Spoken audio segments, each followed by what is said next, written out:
It was a cold November evening in 2017. Keanu Reeves, a famous movie star, got on a train late at night. The train was traveling from Boston to New York City. Keanu was dressed simply in jeans, a leather jacket, and a warm, kind smile. Even though he was famous, he wasn't flashy or loud. He just wanted a quiet trip to relax and think. He had just finished a hard and tiring movie schedule, and now he needed some peace. The first-class cabin on the train was fancy but mostly empty. The sound of the engine hummed softly, mixing with the quiet murmurs of a few other passengers. One of the people working on the train that night was Rachel Walker. She was 34 years old, with bright red hair and green eyes. Rachel was known for being good at her job. She was polite and professional, but that night she wasn't feeling her best. Rachel was having a rough time. Only a few weeks ago she had finalized her divorce. It had been messy and painful, leaving her heart broken. On top of that, work had been non-stop and she felt exhausted. Rachel was like a balloon filled with too much air, ready to pop. She didn't know that her night would soon change completely because of one kind stranger. When Keanu was offered champagne by another worker on the train, he politely said, "No, thank you." Instead, he asked for a bottle of water. Rachel, who was nearby, saw him and froze for a moment. She recognized him instantly. Even though she was used to serving important and famous people, there was something about Keanu that unsettled her. Maybe it was his calm and kind presence. Or maybe it was because he reminded her of her ex-husband, who had hurt her deeply. Rachel couldn't shake the resemblance, and it made her emotions feel even heavier. As the train sped through the dark night, Rachel couldn't stop noticing Keanu. She saw him doing something small but very kind. He gave up his comfortable seat to an elderly passenger who seemed to be struggling. The older man smiled gratefully and sat down, looking more at ease. Keanu's small act of kindness made Rachel feel something strange. Instead of being happy, she felt a little angry. Why does he have everything, she thought. He's famous, rich, and even kind. Why couldn't my husband be like that? Rachel's emotions were like a storm inside her, getting louder and louder. Later, during dinner, Rachel was clearing Keanu's table when her hands shook. Before she knew it, she had accidentally knocked over a glass of red wine, spilling it all over Keanu's lap. Gasps filled the room as everyone turned to look. Keanu stood up calmly. He didn't get angry or upset. Instead, he smiled kindly and brushed off the mess. "It's okay," he said in a gentle voice. But Rachel didn't feel okay. She was upset and embarrassed.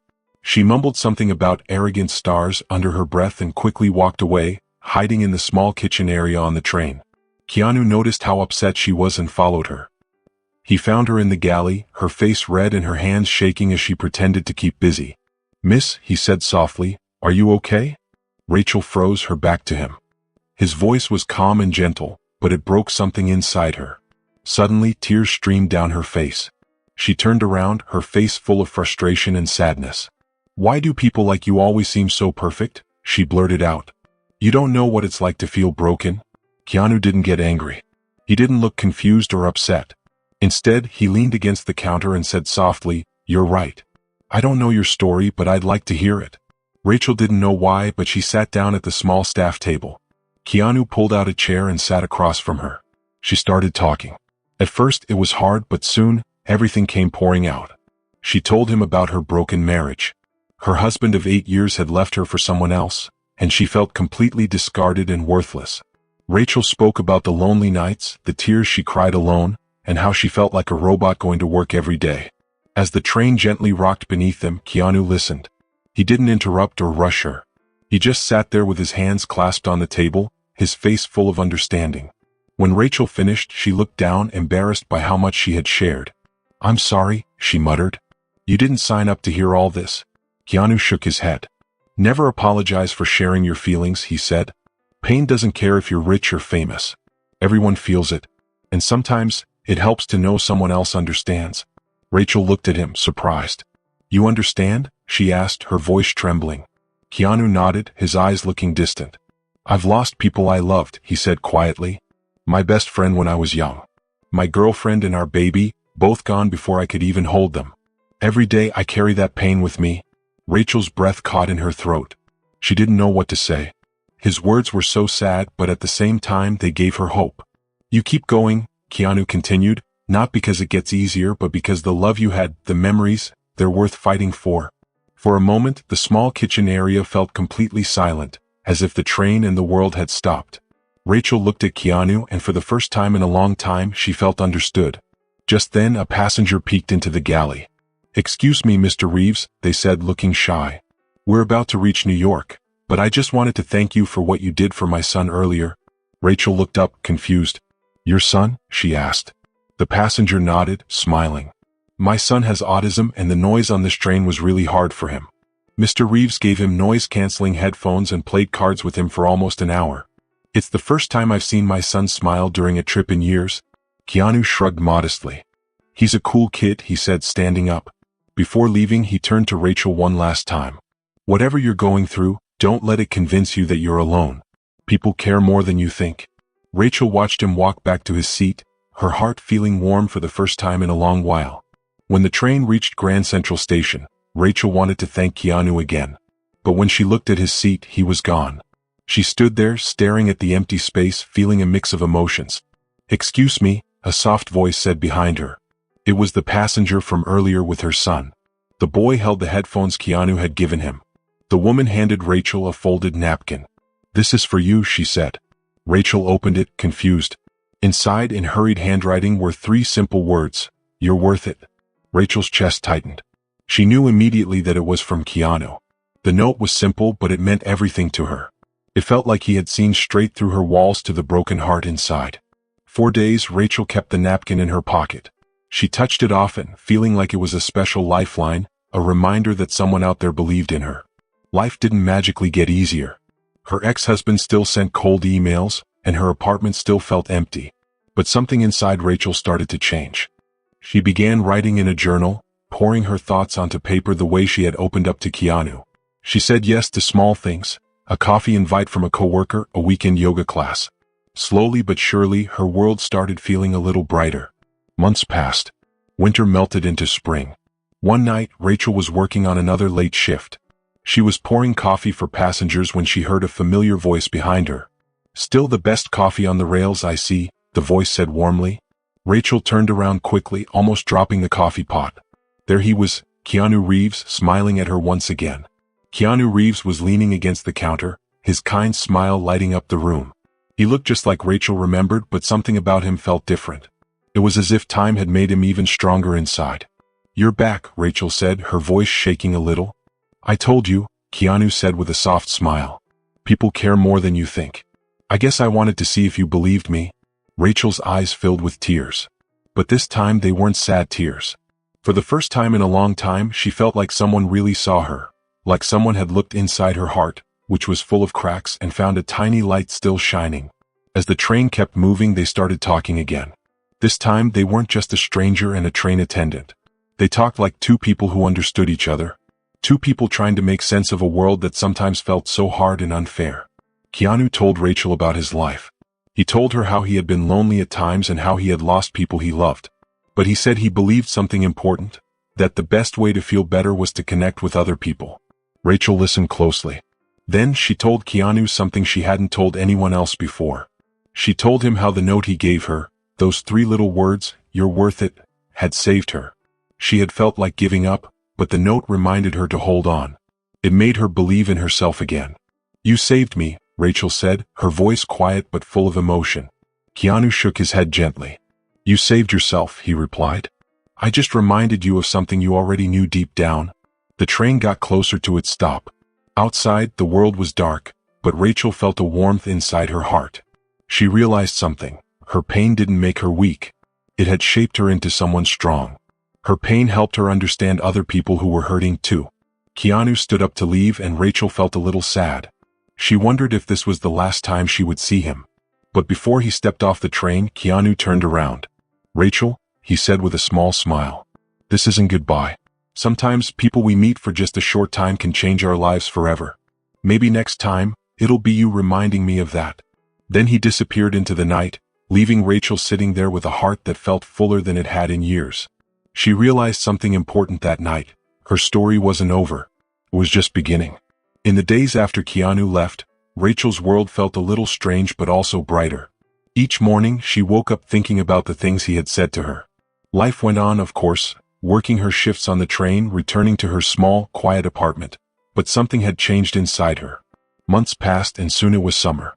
Rachel found herself doing things she never thought she'd do again. She started volunteering at a community center, helping teenagers and young adults who were going through hard times. Her own pain, which once felt so big and heavy, had turned into something she could use to help others. Even though Rachel was rebuilding her life, she couldn't stop thinking about Keanu. She remembered his kind eyes and the way he had seen her pain without judging her. One day, while cleaning her desk, she found the napkin he had given her on the train. It was old and wrinkled now, but the words still made her heart feel strong. "You're worth it." One Friday, Rachel finished work early. She decided to do something she hadn't done in a long time: treat herself to a night out.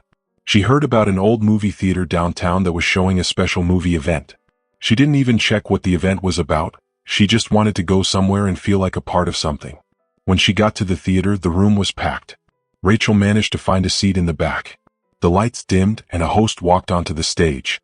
"Tonight," the host said, smiling, "we have a very special guest.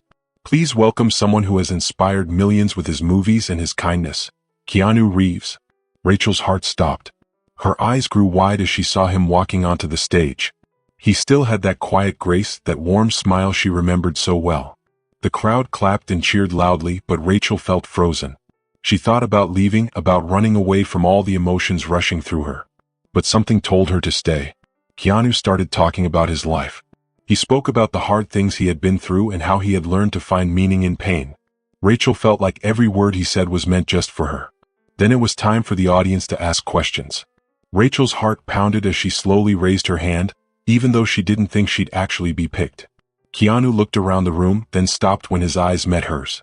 A flicker of recognition crossed his face. He smiled. "Yes, you in the back," he said, pointing to her.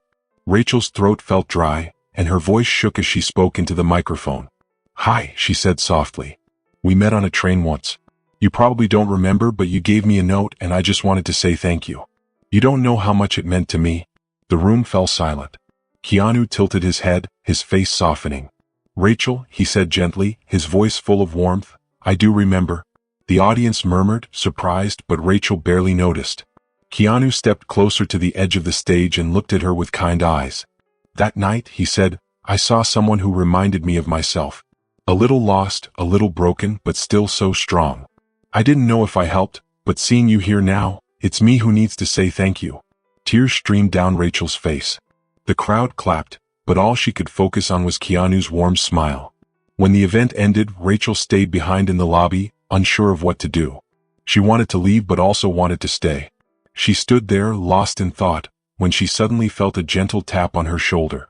She turned around to see Keanu standing there. He smiled at her, his eyes full of kindness. "I told you this wasn't goodbye," he said softly. Rachel laughed, her tears still fresh on her cheeks.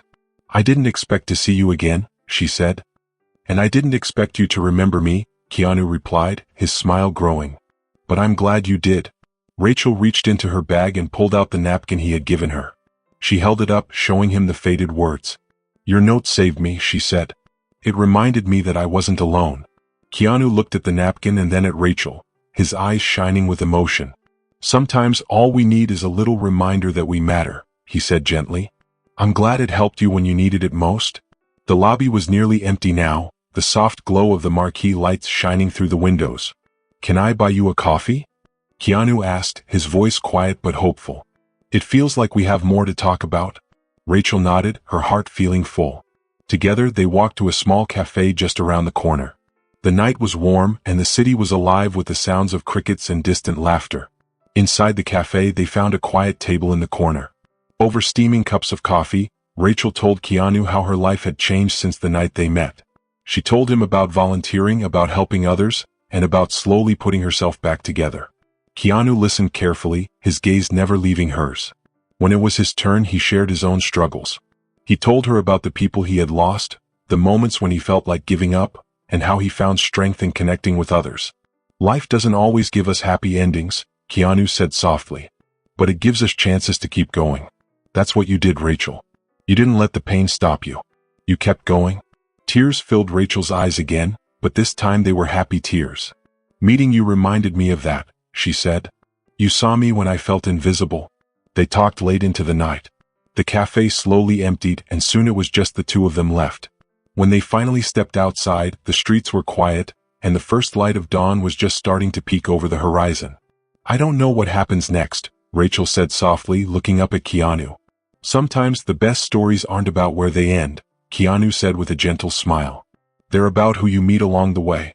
As they walked together into the soft glow of the morning, Rachel felt something she hadn't felt in a long time: hope.